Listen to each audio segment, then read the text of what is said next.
আজি আমি আলোচনা কৰিম দশম শ্ৰেণীৰ গণিতৰ প্ৰিভিয়াছ ইয়াৰৰ কুৱেশ্যন 2026ত যিটো আমাৰ বহুপদ চেপ্টাৰ আছে দ্বিতীয় অধ্যায় দশম শ্ৰেণীৰ গণিতৰ সেইটোৰ পৰা মুঠ তিনিটা কুৱেশ্যন আহিছিল, দুটা কুৱেশ্যন এমচিকিউ বেছ আৰু এটা কুৱেশ্যন থিয়ৰী বেছ। তো এমচিকিউ কুৱেশ্যনৰ প্ৰথম কুৱেশ্যনটো হৈছে যদি আলফা আৰু বিটা বহুপদ px² plus qx plus r ৰ দুটা শূন্য হয় তেন্তে 1 প্লাছ আলফা 1 প্লাছ বিটাৰ মান হ'ব। যেহেতু এইটো এমচিকিউ কুৱেশ্যন হয় গতিকে তোমালোকে পেপাৰৰ চাইডত এনেকৈ কৰিব পাৰা যে 1 প্লাছ আলফা ইনটু 1 প্লাছ বিটাৰ মান যেহেতু আমাক উলিয়াব দিছে গতিকে আমি লিখিম 1 প্লাছ আলফা 1 প্লাছ বিটা, গতিকে এইটো কি আছে মাল্টিপ্লাই হৈ আছে মানে পূৰণ হৈ আছে। এইটো পূৰণ কৰিম প্ৰথমতে 1 আৰু 1 পূৰণ কৰিলে 1, 1 আৰু বিটা পূৰণ কৰিলে বিটা, আলফা আৰু 1 পূৰণ কৰিলে আলফা, আলফা আৰু বিটা পূৰণ কৰিলে আলফা বিটা। এইটো তোমালোকে প্ৰথমে পূৰণ কৰি ল'ব লাগিব। তাৰপিছত চোৱা এইটোক আমি এনেকুৱা কৰি লিখিব পাৰো যে 1 প্লাছ আলফাটো আগত লিখিছো বিটাটো পিছত লিখিছো হৈছে, আৰু আলফা বিটা যেনে আছে তেনেকৈ ৰাখিছো। এতিয়া আমাৰ দ্বিঘাত সমীকৰণ আছিল কি ax² plus bx plus c, আৰু আমাক দ্বিঘাত সমীকৰণ ইয়াতে দিয়া আছে কি px² plus qx plus r। Alpha আৰু বিটা আলফা প্লাছ বিটা মানে আলফা প্লাছ বিটা মানে হৈছে শূন্য দুটাৰ কি, যেহেতু আমাক আলফা আৰু বিটা শূন্য বুলি ইয়াতে দিয়া আছে, আলফা প্লাছ বিটা মানে শূন্য দুটাৰ যোগফল, শূন্য দুটাৰ যোগফল কি হ'ব মাইনাছ কিউ বাটা পি। গতিকে আমি ইয়াতে লিখিম মাইনাছ কিউ বাই পি। তাৰপিছত আমাৰ ইয়াতে আলফা প্লাছ বিটা লাগে আৰু আলফা আৰু বিটা লাগে, আলফা ইনটু বিটা কৰিলে এই দ্বিঘাত সমীকৰণৰ পৰা কি আহিব R Bata P, R by P. এইটো আমাৰ ফৰ্মুলা হিচাপত হয় যেটো কিতাপত দিয়া আছে। গতিকে ইয়াতে কি কৰিম আলফা প্লাছ বিটাৰ ভ্যালু বহাম আৰু আলফা ইনটু বিটাৰ ভ্যালু বহাই দিম। চোৱা 1 প্লাছ আলফা প্লাছ বিটাৰ ভ্যালু কিমান আছে minus q by p plus কি আছে আলফা ইনটু বিটাৰ ভ্যালু কিমান আৰ বাই পি হৈছে। এতিয়া আমি কি কৰিম, এতিয়া আমি 1 প্লাছ এই দুটাৰ পৰা কি কৰিম কমন ল'ম, কমন মানে কি লসাগু ল'ম। লসাগু কি হ'ব পি আৰু পিৰ লসাগু কিমান হয় পি হয়, গতিকে পি আৰু ইয়াতে ওপৰত কি আছে মাইনাছ কিউ প্লাছ আৰ, এইটো এনেকে ব্ৰেকেট দি দিব লাগিব। তাৰপিছত চোৱা এতিয়া আমি কি কৰিম এইটো ওপৰত উঠাই লৈ যাম, 1 টো এই কি হৰণৰ ওপৰত লৈ যাম, গতিকে এইটো আৰু এইটো পূৰণ কৰিব লাগিব। 1 আৰু পি পূৰণ কৰিলে কি হয় পি হয়, মাইনাছ কি হ'ব প্লাছ আৰু মাইনাছ কি হ'ব minus, minus q plus r divided by p. চোৱা তেনেহ'লে আমাৰ মাল্টিপল চইচ কুৱেশ্যনত চাৰিটা অপশ্যন দিয়া আছিল, তাৰে কোনটো শুদ্ধ হয় চোৱা p minus q plus r divided by p, গতিকে ডি এনচাৰ হৈছে। আৰু এটা আমাৰ এমচিকিউ কুৱেশ্যন দিয়া আছে কি এটা ৰৈখিক বহুপদ px মাইনাছ কিউৰ শূন্য হ'ব। এইটো HSLC 2026ত অহা কুৱেশ্যন 1 মাৰ্কছৰ। চোৱা কি দিয়া আছে এটা ৰৈখিক বহুপদ px মাইনাছ কিউৰ শূন্য হ'ব, চাৰিটা অপশ্যন দিয়া আছে, ডি অপশ্যনটো 0 হয়। তে তোমালোকে কি কৰিবা এইটো ডাইৰেক্ট কৰিবা যে px মাইনাছ কিউ, যিহেতু এইটো কি এটা ৰৈখিক সমীকৰণ বা ৰৈখিক বহুপদ, এইটো কেনেকে লিখিব px minus q is equal to 0। এতিয়া চোৱা px টো ইয়াতে থাকব, যেতিয়া মাইনাছ কিউটো সমান চিনৰ এইফালে যাব তেতিয়া কি হ'ব প্লাছ হ'ব, যিহেতু ইয়াতে মাইনাছ আছে এইফালে গ'লে কি হ'ব প্লাছ হ'ব। আৰু এতিয়া চোৱা p ৰ লগত x টো কি হৈ আছে পূৰণ হৈ আছে, যদি সমান চিনৰ এইফালে যায় কি হ'ব হৰণ হ'ব, গতিকে x is equal to q by p. তেনেহ'লে এনচাৰ কোনটো হ'ল q by p c, answer কি হ'ব চি। এতিয়া আমি তৃতীয় কুৱেশ্যনলৈ আহিছো। তৃতীয় কুৱেশ্যনটো কি আছে 3 মাৰ্কৰ কুৱেশ্যন আছে এইটো 3x cube minus x square minus 3x plus 1 বহুপদৰ এটা শূন্য মাইনাছ 1 হ'লে ইয়াৰ বাকী কেইটা শূন্য নিৰ্ণয় কৰা। HSLC 2026ত অহা কুৱেশ্যন, নাইবা ধৰা px is equal two x cube minus 5x square minus 4x plus k, আৰু ইয়াৰ শূন্য তিনিটা হৈছে আলফা বিটা আৰু গামা। তলৰ প্ৰশ্নবোৰৰ উত্তৰ দিয়া। প্ৰথম কুৱেশ্যনটো কি দিয়া আছে আলফা প্লাছ বিটা প্লাছ গামাৰ মান উলিয়া। দ্বিতীয় কুৱেশ্যনটো দিয়া আছে যদি alpha beta gamma is equal to 7 হয় তেন্তে k ৰ মান নিৰ্ণয় কৰা। প্ৰাপ্তকেৰ মানৰ বাবে x is equal two -2 px ৰ এটা শূন্য হয় নে নহয় পৰীক্ষা কৰা। গতিকে ইয়াতে আমি প্ৰথমতে ওপৰৰ কুৱেশ্যনটো কৰিম, যিটো আমাক দিয়া আছে। ইয়াতে লিখিব লাগিব যে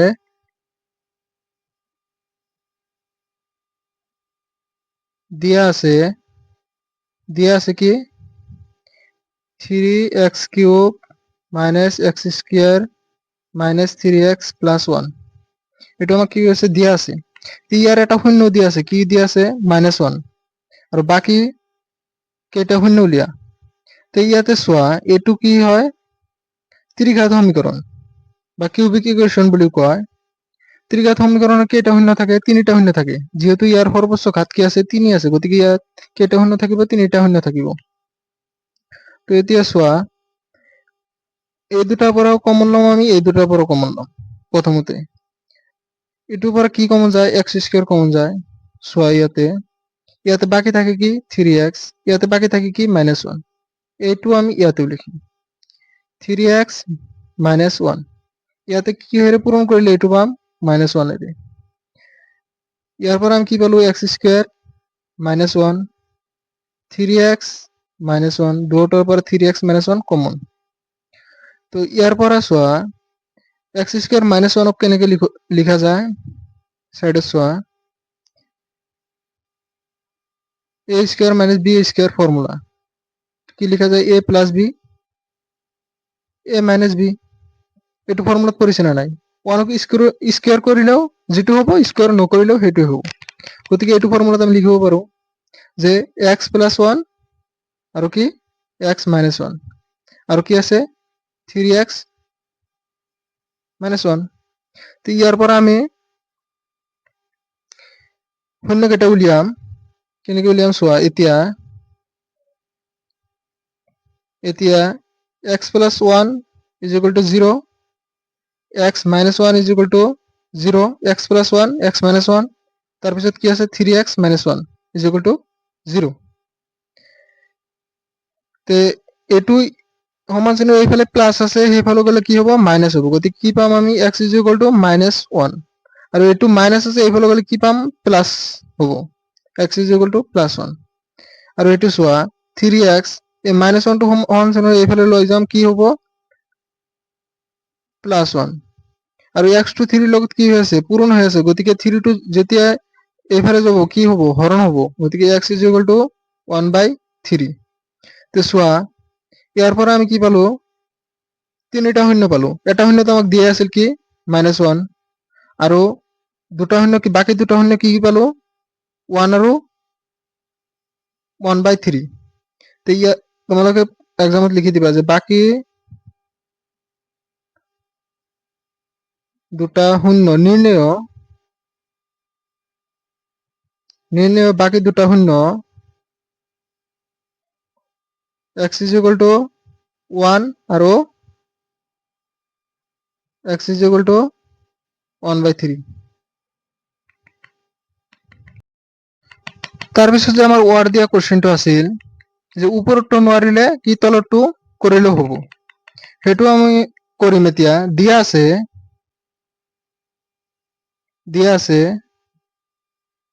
px =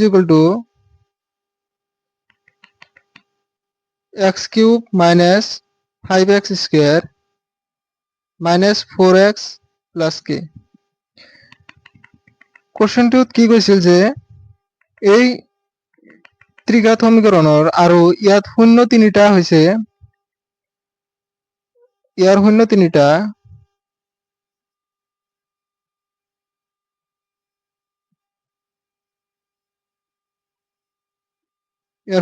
কি হয় আলফা, বিটা আৰু কি গামা। আলফা, বিটা আৰু গামা। আৰু কি কৈছিল তলৰ প্ৰশ্নবোৰৰ উত্তৰ দিয়া। আলফা + বিটা + গামাৰ মান উলিয়া। এইটো চোৱাৰ আগতে এটা বস্তু চাই লোৱা তোমালোকে,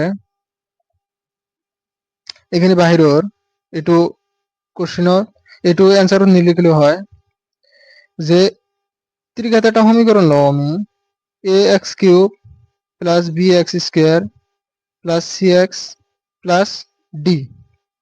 এইটো কি আমাৰ ত্ৰিঘাত সমীকৰণ। ইয়াৰ পৰা চোৱা alpha plus beta plus gamma যদি আমি লিখো, এইটো তোমালোকৰ মনত ৰাখিব লাগিব। কি হ'ব? Minus b by a, minus b by a. আৰু যদি আমি লিখো alpha beta plus beta gamma plus gamma alpha is equal to কি লিখিম? এইটো চোৱা জোৰা জোৰা আছে কাৰণে কি alpha beta beta gamma gamma alpha এইটো কি হ'ব? প্লাস হ'ব। আৰু ওপৰতো চোৱা সিঙ্গেল সিঙ্গেল আছিল সেইকাৰণে কি হৈছে? মাইনাস হৈছে। বা এইটো কি আছিল? এইটো ওয়াৰ্ড আছিল, এইটো কি ইভেন, সেইকাৰণে কি হৈছে? ওয়াৰ্ড থাকলে কি হয়? মাইনাস, আৰু ইভেন থাকিলে কি হ'ব? প্লাস হ'ব। প্লাস কি হ'ব? সি বাই এ। তাৰপিছত আলফা বিটা গামা কি হ'ব? এইটো চোৱা কি আছে? 1 2 3 3 আছে, গতিকে এইটো কি হয়? ওয়ার্ড না ইভেন? এইটো কি হয়? ওয়ার্ড হয়, গতিকে কি হ'ব? মাইনাস হ'ব। মাইনাস কি হ'ব? D by A, D by a. এতিয়া চোৱা প্ৰথম কোৱেশ্চনটো আমাৰ দিয়া আছিল কি, আৰু ইয়াৰ পৰা তোমালোকে এটা বস্তু লিখি লোৱা যে এ এর ভ্যালু ইয়াতে কি হ'ব? এ ইজ ইকুয়াল টু কিমান হ'ব? এইটো সমীকৰণ চোৱা, a x cube plus b x square plus c x plus d. ইয়াৰ পৰা চোৱা এৰ ভ্যালুটো কি আছে ইয়াতে? এক্স এক্স কিউবৰ লগত কি আছে? কিছুই নাই, মানে কি আছে? 1 আছে, তো 1। বিৰ ভ্যালুটো কিমান হ'ব? ইয়াতে বিৰ ভ্যালু কিমান আছে? -5। এক্স স্কয়ার কি আছে? -5, গতিকে বি ইজ ইকুয়াল টু -5। সির ভ্যালুটো কিমান হ'ব? সি ইজ ইকুয়াল টু ইয়াতে এক্সৰ লগত কি আছে? -4, গতিকে এইটো সি সিৰ ভ্যালু -4। আৰু ডিৰ ভ্যালুটো কি আছে? ডি ইজ ইকুয়াল টু কে। হৈছে? তেতিয়া চোৱা প্ৰথম কোৱেশ্চনটো আমাক দিয়া আছিল কি আলফা বিটা প্লাস গামাৰ মান উলিয়া। আলফা প্লাস বিটা প্লাস গামার মান কি হ'ব? Minus B by a, minus B by a. এতিয়া চোৱা বিৰ ভ্যালুটো কিমান আছে? -5। এতিয়া ডাইৰেক্ট ইয়াতে বহাই দিবা যে মাইনাস আৰু বিৰ ভ্যালু কি? -5 ডিভাইড বাই এর ভ্যালু কিমান আছে? 1, 1টো বহাই দিবা। গতিকে 5 এক 1 এৰে হৰণ কৰিলে কিমান হ'ব? 5 হ'ব। মাইনাসে মাইনাসে কি হৈ যাব? প্লাস হৈ যাব, গতিকে 5। আৰু দ্বিতীয় কোৱেশ্চনটো কি আছিল? যদি alpha beta gamma is equal to 7 হয় তেন্তে কে এর মান উলিয়া। তো দ্বিতীয় কোৱেশ্চনটো কি আছিল? আলফা বিটা গামাৰ ভ্যালু কিমান আছে? 7 আছে। কে এৰ মান কি কৰিব লাগে? আমাক ফাইন্ড কৰিব লাগে বা উলিয়াব লাগে। তেতিয়া চোৱা alpha beta gamma is equal to কি লিখা যায়? Minus d by a, minus d by a. এতিয়া চোৱা ডিৰ ভ্যালুটো কিমান আছে? ডিৰ ভ্যালু কে, গতিকে আমি ইয়াতে ডাইৰেক্ট লিখিম মাইনাস আছে মাইনাস ডিৰ ভ্যালু কি? কে ডিভাইডেড বাই এর ভ্যালু কিমান? 1, গতিকে ইয়াতে কি আহিল? Minus k. এতিয়া চোৱা alpha beta gamma is equal to minus k, আৰু আলফা বিটা গামাৰ ভ্যালু কিমান আছে? 7 আছে, গতিকে 7 is equal to minus K, K is equal to -7 বুলি লিখা যায়। হৈছে? তৃতীয় কোৱেশ্চনটো আমাক কি আছে যে প্ৰাপ্ত কে এৰ মানৰ বাবে x is equal two -2 P x এৰ এটা শূন্য হয় নে নহয় পৰীক্ষা কৰা। প্ৰাপ্ত কে এৰ মানৰ বাবে x is equal two -2 P x এৰ এটা শূন্য হয় নে নহয় পৰীক্ষা কৰা। তে চোৱা আমাৰ কি p x is equal to কিমান আছিল? P x is equal to x cube minus 5x square minus 4x plus k আছিল না। তেতিয়া কৈছে প্ৰাপ্ত কে এর মান হবে। কে এর মানটো আমি কিমান পালো? কে এর মানটো কিমান পালো? -7, গতিকে কে এর মানটো ইয়াতে বহাই দিম। হৈছে? প্ৰাপ্ত কে এৰ মানৰ বাবে কৈছে, গতিকে P x is equal to x cube minus 5x square minus 4x, কে এর মানটো কিমান আছে? -7, -7টো বহাই দিলো। এতিয়া চোৱা আৰু কৈছে যে বাবে কে এৰ মানৰ বাবে x is equal two -2 P x এৰ এটা শূন্য হয় নে নহয় পৰীক্ষা কৰা। গতিকে x এৰ ঠাইত আমাৰ কি এতিয়া লিখিম যে x ইজ ইকুয়াল টু -2 বহুৱাই। এতিয়া কি কৰিব লাগিব? এই সমীকৰণটোত x এৰ ঠাইত কি বহাব লাগিব? -2 বহুৱাই দিব লাগিব। গতিকে p -2 is equal two x এর ঠাইত বহাই দিম -2 কি হ'ব? কিউব হ'ব, যেহেতু x এর উপর কিউব আছে, -5 -2 স্কয়ার -4 -2 য'ত য'ত এক্স আছে তাতে তাতে কি বহাই দিব লাগিব -2 আৰু কিউব থাকিলে কিউব দিব লাগিব, স্কোয়ার থাকিলে স্কোয়ার দিব লাগিব, কিছু না থাকিলে কিছু দিয়ার দরকার নাই। -7 হয়েছে। এতিয়া আমি কি কৰিম, পূৰণ কৰিম আৰু কি কৰিম, স্কোয়াৰ কৰিম বা কিউব কৰিম। তো চোৱা 2 ৰ কিউব কিমান, 2 যদি 3 বাৰ পূৰণ কৰো কিমান হ'ব, 8 হ'ব। আৰু কি মাইনাস আছে, গতিকে 3 আছে, 3টো কি হয় অড, অড থাকিলে কি হ'ব, যেটো যেটো চিন আছে সেইটোই হ'ব। গতিকে মাইনাস চিন আছে, মাইনাস চিনে বহাম 8। আৰু চোৱা -5 ইনটু কি আছে 2 স্কোয়ার আছে, গতিকে এইটো কি হয়, ইভেন হয়। ইভেন হলে কি হ'ব, মাইনাসটো কি হৈ যাব, প্লাস হৈ যাব। আৰু 2 স্কোয়াৰ কৰিলে কিমান হ'ব 4। -4 আৰু -4 আৰু -2 পূৰণ কৰিলে +8 আৰু কি আছে -7 হৈছে। এতিয়া চোৱা -8 আছে 8 আৰু 5 আৰু 4 পূৰণ কৰিলে কিমান হ'ব 20। আৰু চোৱা 8 ৰ পৰা 7 গ'লে কিমান +1। এতিয়া চোৱা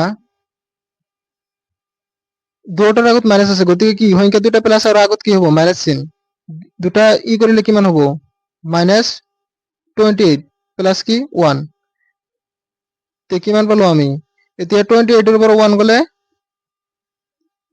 1টো তো বাদ দিব লাগিব, যেহেতু ডাঙৰটোৰ আগত কি আছে মাইনাস আছে, কিমান হ'ব -27। এতিয়া আমাক কোৱেশ্চনটোত কৈছে পি এক্সৰ এটা শূন্য হয় নে নহয় পৰীক্ষা কৰা। তে এতিয়া আমি চালো যে যেহেতু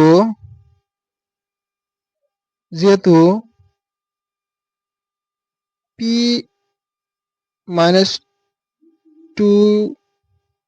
ইজ ইকুয়াল টু -27 পালো, গতিকে এইটো কি শূন্য পাইছো নেকি, পোৱা নাই, গতিকে নট ইজ ইকুয়াল টু 0, শূন্য পোৱা নাই। এতিয়া কি x is equal two -2 P এক্সৰ শূন্য নহয়, পি এক্সৰ শূন্য নহয় হৈছে। এইখিনি লিখিলে হ'ব তোমালোকৰ। যদি ভিডিঅ'টো ভাল লাগে তেনেহ'লে চেনেলটো ছাবস্ক্ৰাইব কৰি দিবা আৰু কমেণ্টত যদি কিবা ডাউট থাকে সুধিবা।